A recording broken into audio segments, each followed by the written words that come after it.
je me lève, je pense à Nasser. Pendant 18 mois, j'étais son ombre. C'était un gros poisson. C'était parmi les objectifs majeurs du renseignement français. Le soir, je m'endors en pensant à Nasser. Nasser, c'est le pseudo donné à un terroriste, la cible de Nora Lakeal. Pour Brut, je vais vous raconter l'histoire de cet agent. C'est la première femme à avoir intégré un groupe d'élite antiterroriste, la SORS. Pendant des années, elle a espionné des groupes d'islamistes radicaux. Nora, c'est le parcours d'une Française, musulmane et fille d'immigrés, en lutte contre l'islam radical.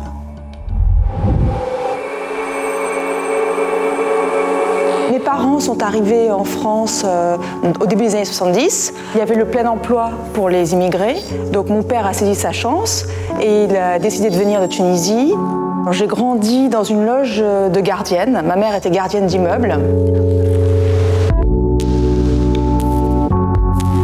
C'était plutôt un logement, on va dire, insalubre.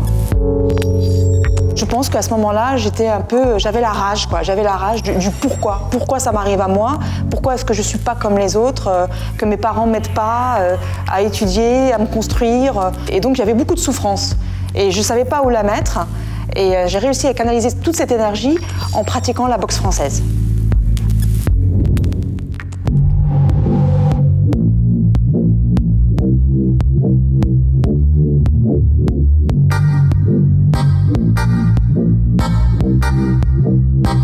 Mon professeur était quelqu'un, déjà physiquement assez robuste, voilà, et puis abrupt. C'est quelqu'un qui souriait jamais.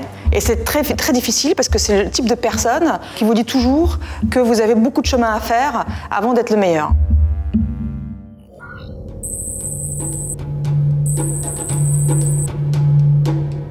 C'était le soir, après un assaut que j'ai eu avec mon prof de boxe et qui m'a en fait laminé. Je me suis dit, il faut que je rattrape le coup, il faut que j'aille quand même prendre un verre pour dire, bon, finalement, je suis quand même sympa comme fille, même si, voilà, je m'ai explosé. Il a découvert à ce moment-là que j'étais étudiante en philosophie. Et bon, alors, ça a fait rire tout le monde. Je lui ai dit, bah, écoute, si toi, tu te moques de moi, mais qu'est-ce que tu fais, toi? Et là, en fait, je me souviendrai toujours, il a pris sa veste aviateur. Il m'a dit, regarde, mais tu le dis à personne, sinon ça va mal se finir pour toi. Il a fait comme ça. Et là, j'ai vu un Glock. Et en fait, j'étais très choquée. C'était la première fois que je voyais une arme. Et là, il me dit, ben moi, je suis à la BRI, brigade de répression et d'intervention. J'étais pas rassurée parce que j'ai déjà vécu par procuration la mort de Malik Oussekine. C'est donc ce matin, entre 1h30 et 2h, que Malik Oussekine, 22 ans, étudiant à Dauphine, a été victime d'affrontements entre des manifestants et les brigades spéciales motocyclistes de la préfecture de police. Tous les témoignages concordent, le jeune homme a été violemment frappé par 3 policiers, semble-t-il. Vous voyez des infirmiers en train de faire des gestes de premier secours. C'est un moment très poignant. Et en plus, il y a eu le film La haine de Kassovitz, qui a fini une fois pour toutes de me faire me dire que finalement la police, c'était pas nos meilleurs amis.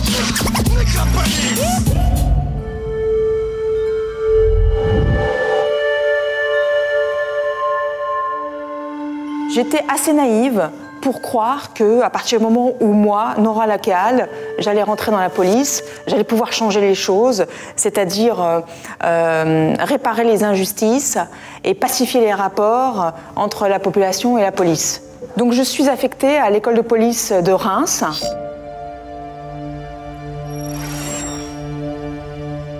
Il a fallu de quelques petites semaines pour que déjà je m'accroche avec un formateur. Il me dit, bah alors Nora, qu'est-ce qu'on va faire ce week-end? Alors je suis sûre que vous allez manger du couscous, c'est ça? Faire un peu de danse du ventre? Je ressors en larmes. Déjà d'une, j'ai le droit d'être arabe, voilà. J'ai le droit d'être musulmane, et j'ai le droit d'être française, et j'ai le droit d'être laïque, et j'ai le droit d'être tout ça en même temps. À partir du 11 septembre 2001, tout bascule dans le monde, mais aussi dans mon parcours. Boum! Wow! Oh shit! Au sein de la police, mes collègues ne me considèrent plus comme la beurette ou l'arabe, mais je deviens la musulmane. Ce sont les premières fois où, par exemple, dans les salles de repos, On me pose des questions, à savoir, oh bah tiens, bah, tu pratiques, mais est-ce que tu manges du porc? Des questions auxquelles on se posait absolument pas avant.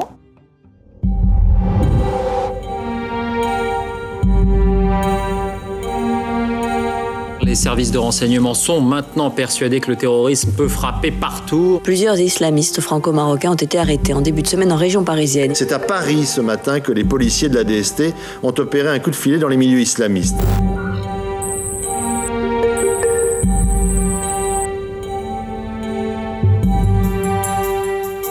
À cette époque-là, les renseignements généraux ont décidé de créer des groupes de recherche spécifiquement attachés à la lutte contre l'islam radical déjà, dans les banlieues.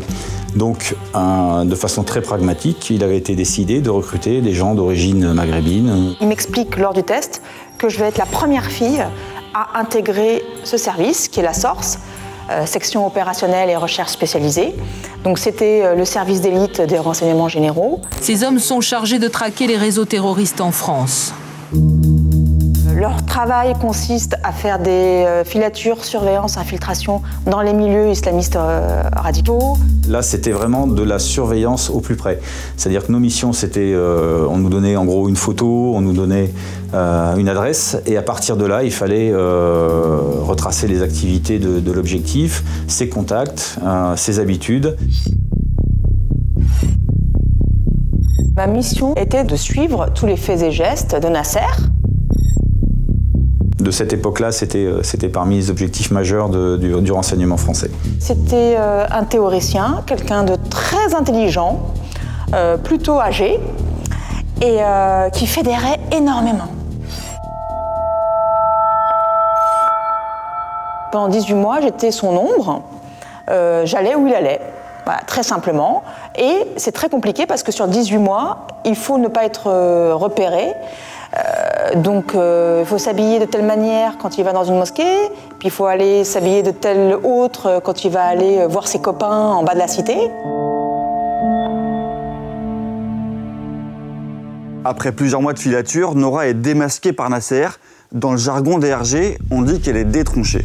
C'était un des moments les plus difficiles de ma vie. En fait, il a tourné le dos et puis il est venu vers moi avec 3 de ses acolytes qui revenaient du Pakistan. Et là, j'ai eu la peur de ma vie. J'ai mis mon arme à proximité. Et là, il me dit, bon, écoute, n'essaie pas de faire la maline. On t'a vu, on connaît déjà toute ton équipe, on les a déjà détronchés depuis un petit moment. Et le gars me dit, t'inquiète pas, moi je suis là pour toi. Il m'a dit, de toutes les façons, tu ne seras jamais française parce qu'ils ne t'aiment pas. Pour nous, quoi qu'il se passe, tu seras toujours une musulmane. Et du coup, moi, sincèrement, j'étais au bout de ma vie. J'ai vu le premier bus qui passait, je suis rentrée dedans, je savais même pas où j'allais. Les portes se sont fermées. J'ai senti, je pense sincèrement, 1 litre d'eau tomber comme ça.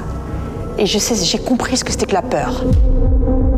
Dans ce cas particulier avec Nasser, il y avait un projet d'attentat qui a été déjoué grâce à nous. Le travail de ces fonctionnaires n'a jamais été reconnu à sa juste valeur. Quelque part, on trouvait normal de leur faire prendre des risques. On demande souvent aux musulmans de France de faire entendre leur voix quand il y a des attentats, mais au sein de l'administration, au sein de la police, vous avez des flics musulmans qui font ça tous les jours. Et cet engagement-là, il passe totalement inaperçu.